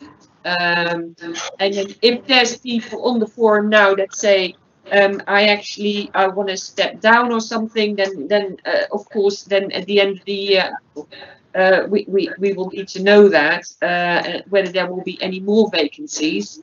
Based on what I've heard, I think, yes, definitely have the new recruitment process, make it much easier for all of us to speak with people that we know, particularly those with those landowning interests, even though they can't represent the organisation, if they have an interest in the subject, then of course they would be very welcome to go through that light touch recruitment process to have on the forum. So for the moment we won't change then the quorum, I think, until we see how the recruitment goes. But I rely on you all to be able to do those virtual meetings and to continue that, because otherwise we become a chicken and egg. We can't vote on increasing it or reducing the quorum because we're not quorate. So that was my biggest worry from the last meeting, that we would get into a catch-22 where we couldn't possibly move forward with anything. So really glad everybody's here and that we can make a decision on this. We'll focus on increasing the numbers. Can I make a point, Chair? It's Jerry. Yeah. Should we put maybe put some sort of time limit on this if we're going to stick with existing numbers, and then try the recruitment process that Sarah has outlined, which I think is sensible? Should we say 12 months' time? We set some sort of deadline, and if we have attracted more members, then good. If we haven't, we've got to look at this again, and possibly we will have to reduce numbers. Yeah, I don't think we should leave it a whole year. I think we should leave it 6 months. Okay. Yes, Chair, can I suggest that you do it at your annual meeting, which of course you would have had earlier in the year, which is your March-April meeting, when we do normally, when we'll probably come round to elect chair again. I would suggest that you review it then at that stage there, because we'll be in the new year and we'll know how many people have had to resign. Yeah, and there will be another chair, no doubt. So can I make another quick point? I think Steve's point about approaches to people like the Wildlife Trust, National Trust, I know we probably have in the past, but is it worth trying again and saying, expressing the importance of this CCAF? Obviously private landowners as well, but there are obviously sort of more public bodies that own large tracts of land throughout the county, and maybe we ought to try approaching them again. Yeah. Jim, Mayor, could I come in, please? Yes, Councillor Flashman. Sorry, Councillor Flashman wishes to speak, Chair. Yeah, I do. It's a question to Sarah, really. If you're thinking about reducing the numbers, will the number of Cornwall councillors that sit at this meeting be reduced? The proposal was, Jim, that it would be reduced to 2, in which case we looked at that separate out of the meeting. Yeah, it was reduced from 3 to 2, but we're not going to do that now, Jim. We're going to, I'll put a proposal to the chairman this second. But I think what I'm hearing for him is that you would like to agree with the recommendation 2 in the report, and then keep your membership under review and look again at your membership formally at the annual general meeting next year. Is that right, Chair? Yeah, but in the meantime, recruit some more landowning representatives. To focus on recruitment for landowning representatives. Yeah, I've taken that on board as an action, Chair. Yeah. The reason I mention that is that it's very important to have a councillor from each of the areas, east, central and west, Yeah. Because the footpaths and all the rights of ways are spread throughout Cornwall, and it's very important that people do know their areas well. And it's very difficult bringing in, say, 2 councillors who know nothing about the Far West or nothing about the East. Yeah, good point. Very good point. Yeah, I agree with you. Point taken. There will always be 3 councillors. So, Chairman, are you content if I just take a quick vote on this for the record? So I've got something formal to work with, if that's okay, members? Yep. So we've got a proposal if before you. Or could I have a proposal and a seconder? Chair, are you willing to propose? I propose. Yeah, and Vice Chair, are you willing to second? No, until I've read it out. Where's he gone? Yes, I am, Sarah. Sorry, I'm Lovely. muted. Thank you. Thank you. Okay, so the proposal, members, is that you agree with the recommendation 2 that a proposed streamlined process for appointing members to the forum, as detailed in the report, is endorsed. And I'll add in there with a focus on recruiting landowners to the forum, and that you'll undertake a further formal review of the membership of the forum at your annual general meeting next year. So if you could let me know if you're voting for, against, or abstaining on this. Philip, are you for? Oh, Philip, how do you vote? Sorry. Philip For. Allen. For. Mark Maynard. For. Jerry Brain. For. Stephen Church. For. Esther Kiboom. For. Stephen Wilson. For. Ross Durkin. For. Carol Wilson. For. Thank you, Carol. Jim Flashman. For. David Ekinsmith. For. And Nick Jeans. For. And Thank you so much for your consideration for Could I that. point out that our AGM is the July meeting, not the April meeting? All right. Thank you, Nick. That'll be at your AGM in July. I was wondering about that. Well done, Nick. Always spot on. Keep you up the mark. Carol, was there anything else? Carol, your hand is up. No? And Steve Wilson, are you still having your hand up or not? Yes. I would just like to make a very quick comment on having non-forum members on working committees. When I first contacted the forum maybe 12 years ago, I was co-opted onto a forum, onto a working group. We met once in a pub. I was put in with a load of farmers who had no idea of what I meant. They took me in completely the wrong context. And it was one meeting. There is no incentive to be on the working group in such circumstances, which is why I didn't apply until years or so back.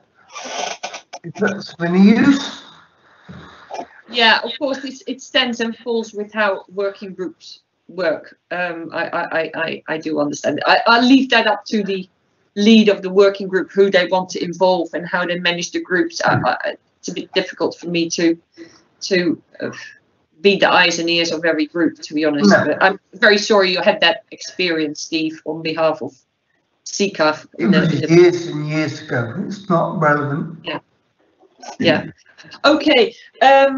Conscious of time, we have made progress on a number of fronts. If there's any updates on the working groups, I know quite a lot has been going on in the background for certain working groups, particularly on the LMP. If we can do as quickly as possible, run through them. If there's anything major that you want to report, but try and keep it as short as possible. If there's nothing to report really, then please don't use the time. Can we quickly go through that, starting with Nick, the A30 and Carglaze? Yeah, item 11, the A30 improvements. I know nothing more than what's in the West Britain and on local news, but the the scheme is progressing. We do expect at some point in the future to be consulted on the sort of final outcome, and when there is a sort of time of handover, so to make sure that all the things that we've asked for and been granted are actually done. Well done, brilliant. Yeah. I go straight on to item 12, Carclays Garden Village. I've been trying, I gave up because of the COVID thing. I gave up trying to organise any proper meeting, but Matt Luke, as the local councillor, has been talking to developer at Carclays, and he assures me that our concern about connectivity between the development and existing rights of way in the neighbourhood is being taken into account by the developer. Good. Right, we keep monitoring that, Nick. I know you do that with your bulldog attitude. Well done. Coastal, Steve Church. Yeah, thanks, Chair. Just to say that the majority of the coast of Cornwall, for new coastal access, the England Coast Path, or as it is in Cornwall, the Coast Path, has now been agreed by the Secretary of State. There are still some gaps that haven't been agreed, principally up in the Bude area between Duckpool and Wonson. There's a bit in North Cornwall between Tintagel and Port Isaac. The eastern side of the Lizard and part of the Roseland have not been agreed by the Secretary of State. Presumably, we feel because there have been landowner objections to the proposals in those areas, although we don't know what they are. They haven't been identified. But for the rest of the coast in Cornwall, the route has been agreed, largely, of course, on the route of the existing old South West Coast Path. But there have been some improvements that have come out of this, which we're very pleased with. And one or two places where we hope there would be improvements that haven't been agreed. The original idea was for the new path would be ready by this year, 2020, but for obvious reasons that's no longer going to be the case. And although we're not sure, the latest news that we sort of have as a sort of unofficial situation is that the whole thing will be ready now by 2023. So we've got a bit of a time to wait, yeah. Right, excellent. Well, thank you for all the work you've done on that, Stephen. Excellent. Consultation response working groups. We've not had any consultations from planning at all, and that concerns me. And I don't know whether there's anything else brewing. Rob, are you still on the line? And Mike, are you aware of any other major developments that we should be consulted on? Well, I am actually, because we consulted on the Saints Trails planning application. Right.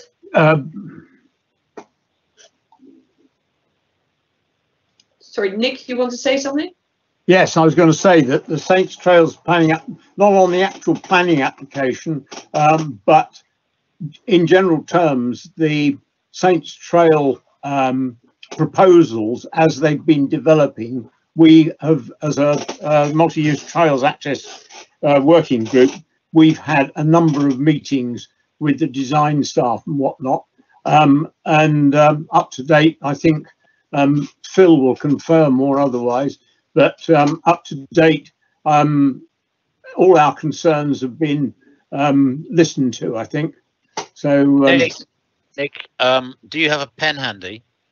Do I have a pen handy? Yes, I do. I perhaps should do this via the chat, but the planning application is PA 20. Yep. Stroke 05. Yep. And then I'm just struggling to find out exactly which one it is. 05207. Sorry, I missed that. It's PA 20. 05 stroke 05. 05207. 207, right. Yeah. You think have a look at Ramblers have provided a response, which is worth looking at as well. I'll put that number in the chat for anybody else who's interested. Sorry, Mike, can you just say who's provided a response? I believe the Ramblers have. Right, okay. Yeah. Well, yes, I think we should have been consulted on the planning side of the Saints Trail, and it is if we can get our responses in now, I think that's probably a good thing. I was at our cycle campaign meeting last night, and there is some controversy in planning terms over the stretch between Perranporth and Newquay, and our input, I think, would be useful to that. There are some environmental concerns there. On a more positive note, though, I've seen some of the actual physical signage and designation on the ground, some at Goonavon, and that looks exceptionally good. And through the process, I've been sort of marked by this scheme being an exemplar of what can be done on a trail. And I think seeing what's actually come in the first elements of it, I think that it will be an exemplar, and we will be very pleased to try and get that approach more generally accepted in other schemes. Other schemes are going to look a little bit like poor cousins in reflection to this one. But yeah, I'm sorry, Nick, if we can have a look at that and get our comments in, because I think most of the Saints Trail is going through without problem, but there certainly will be some problems in the in that area, Perranporth to Newquay. Yeah, there is a particularly feisty group of anti Saints Trail through Perranporth area that have made another site that they advertise on. But I know that I work with the Ramblers on a response, and actually St Alan Parish Council, it runs through quite a lot, and St Ewan East have been very positive about it. So I will pick up the planning reference, and I will circulate the link and whatnot between around the that's to Carol and to Phil, and we'll put our heads together and come up with a response fairly quickly. All right? Yeah, good idea. Can I suggest that it is very quick, because I'm being told that the planning committee will be meeting in 2 weeks' time. Yeah, we'll do it really quickly. In a couple of days.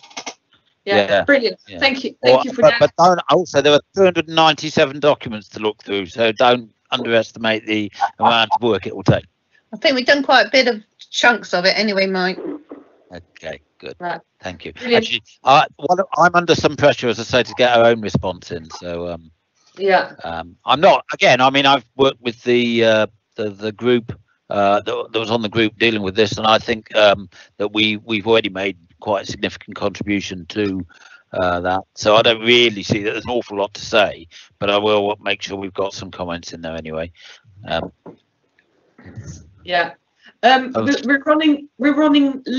Thank you, Mike. We're starting to run late on the meeting, so I've got to speed up. Sorry.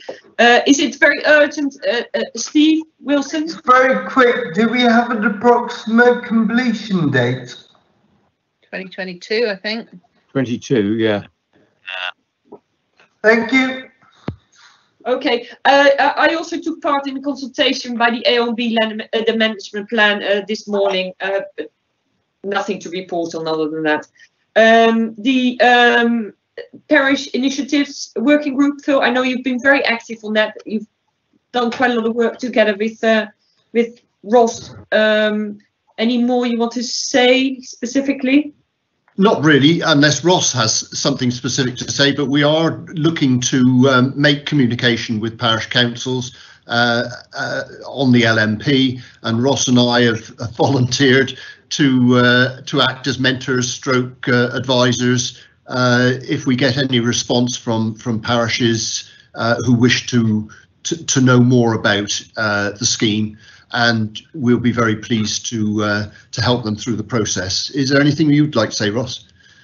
Yeah, to say I've actually had my first mentoring requests come in already, and this is from nearby parish. I've got all the documents from my parish clerk as to how Wendron has gone about this in the past, so I think we can get an information pack together. But I think probably you and I need to have a quick chat offline to just get our acts together. But yeah, I think there's a lot to be gained by going down this route. Can I just say, am I still on that group? Because I still have my name down against it on my list. So am I still on that? Okay, if you want to. I was very keen to get some parishes around me working on it. See. No, Carol, you are on that group. You are on it now. We could add you to the mentor list if you're happy to.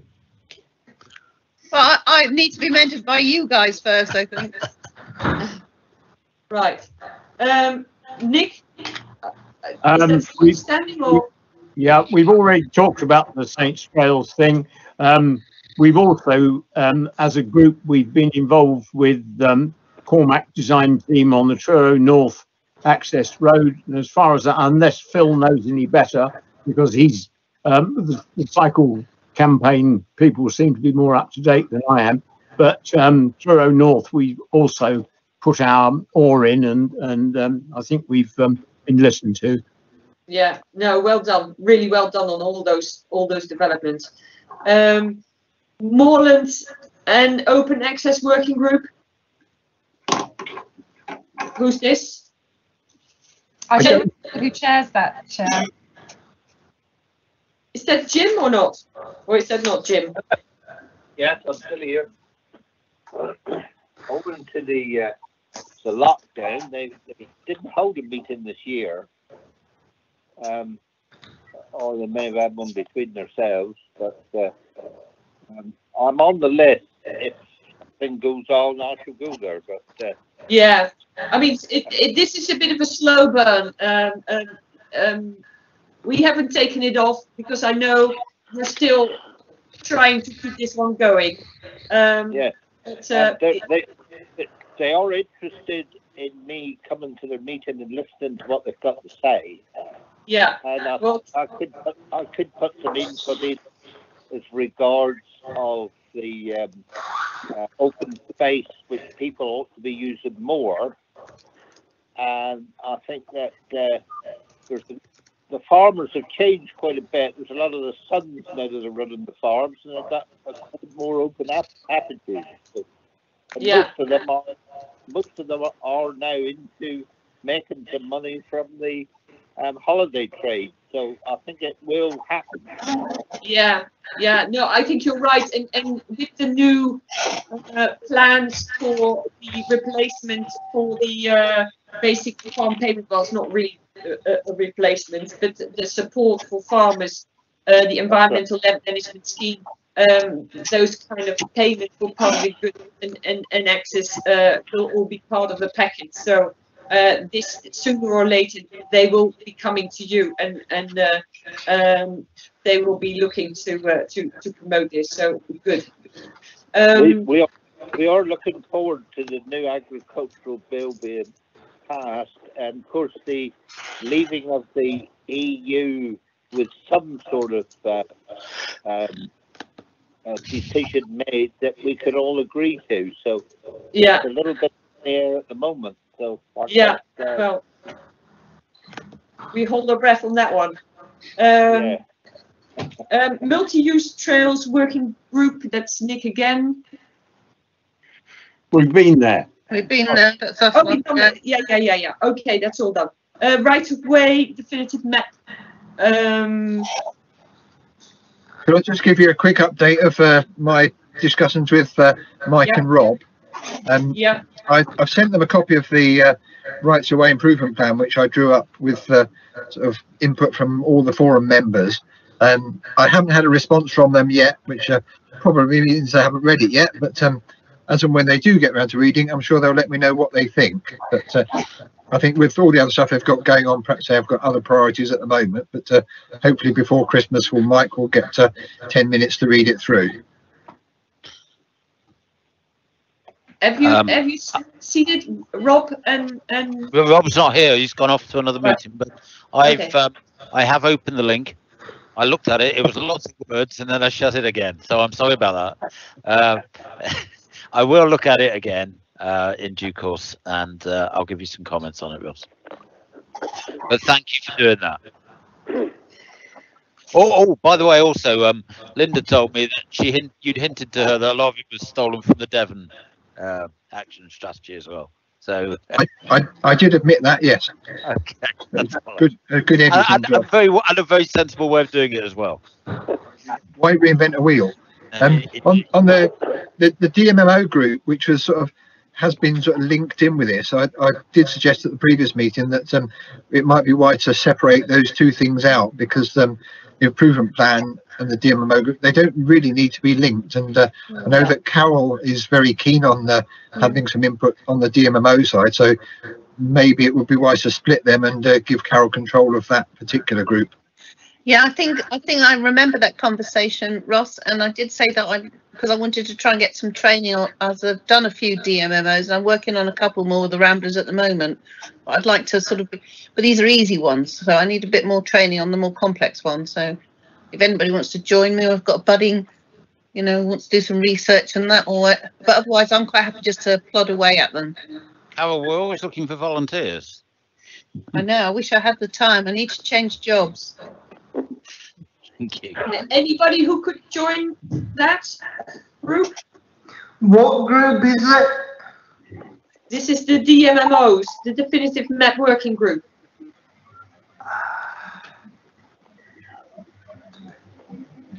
Yeah. I'll email you, Carol.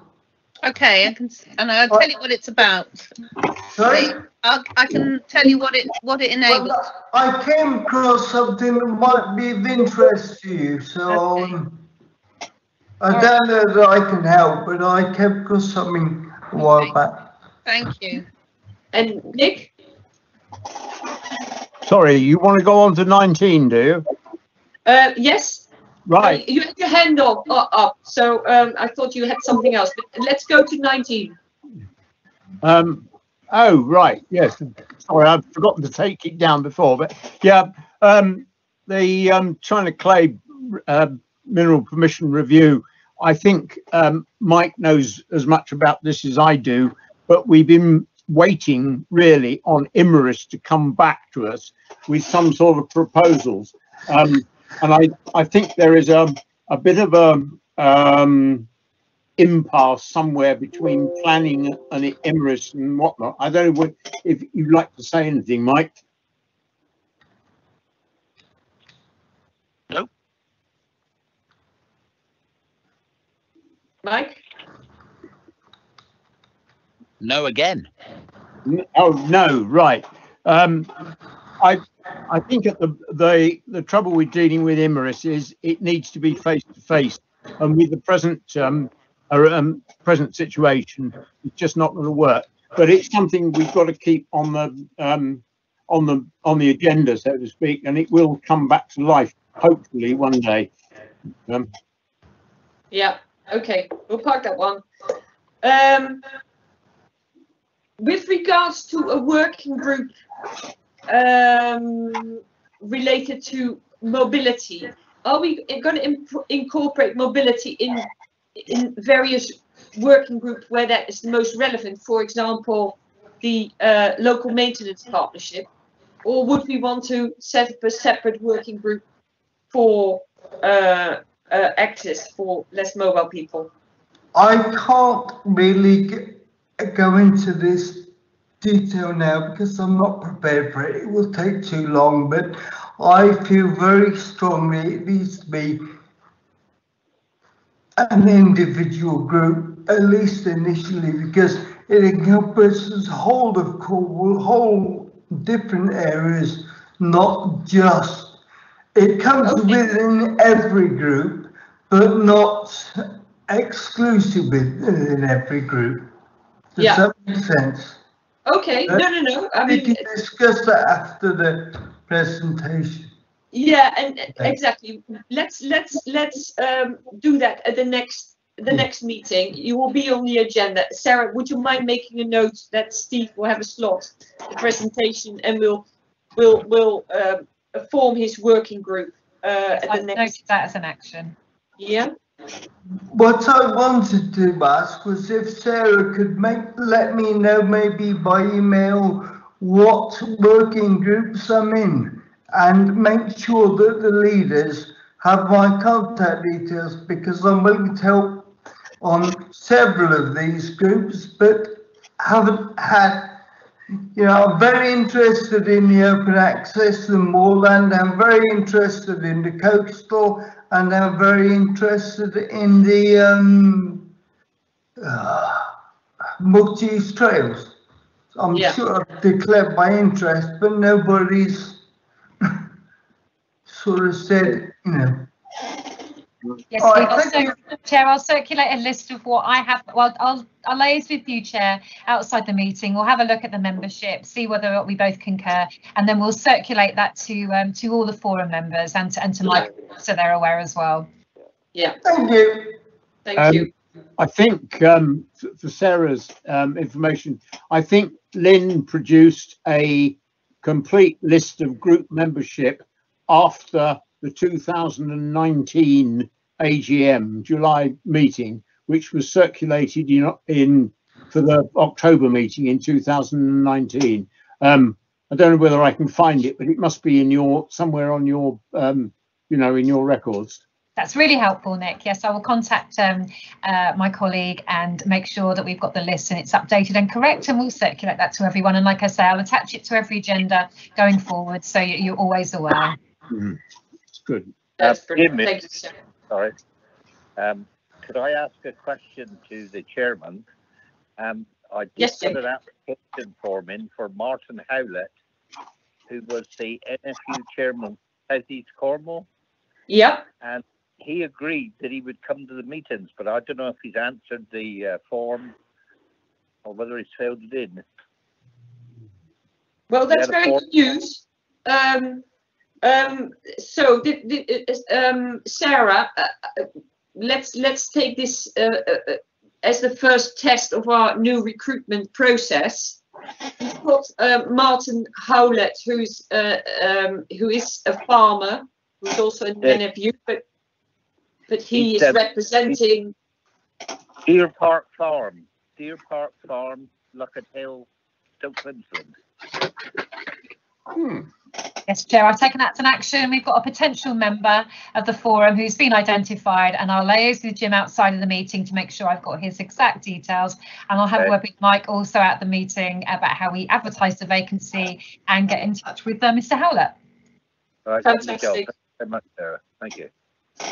Brilliant. Okay, I think when we get to matters of interest or concern, I think we've covered enough. I think we're all a bit exhausted. Well, after 2 hours, but thank you very much. It's very good to see everybody and to see that there's still so much energy amongst forum members to pursue our cause, and everybody is doing their little bit and fighting their part of the battle. So I really appreciate that, and great that everybody's here today and made this effort. And I know for some people it feels maybe particularly uncomfortable to do this virtual and online, but I do really appreciate that you're there. You've all contributed to the debate and questioned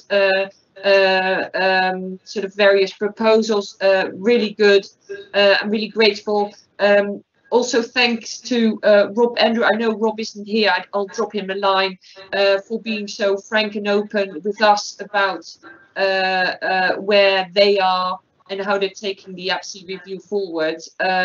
And I think we can really work with him.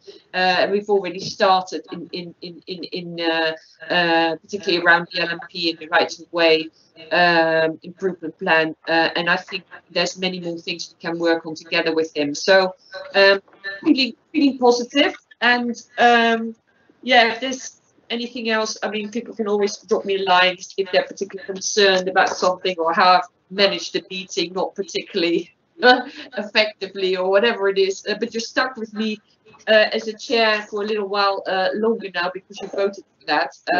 But there's always room for improvement, and I'm always happy to hear feedback if I'm dropping a few clangers. So that's okay with me. I just would like to thank everybody. Sarah, is there any other things? Of course, the date of the new meeting, the next meeting, 26th of January. Well, the venue, I would imagine, is to be in the same place as we are now. I don't have any other business than that, really. Can I just quickly go? Sorry. Can I just quickly go around everybody in the room, and I really mean it quickly. With regards to any other business, is there anything that is you feel really not heard today? I say Nick, I think I've heard you a lot, but no. Ross, anything? No.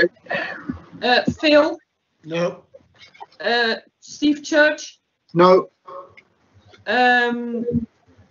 Is that? I can't see who it is. Is that Mark? No. Steve Wilson? No, thank you. David? No, it's been very interesting, Chairman.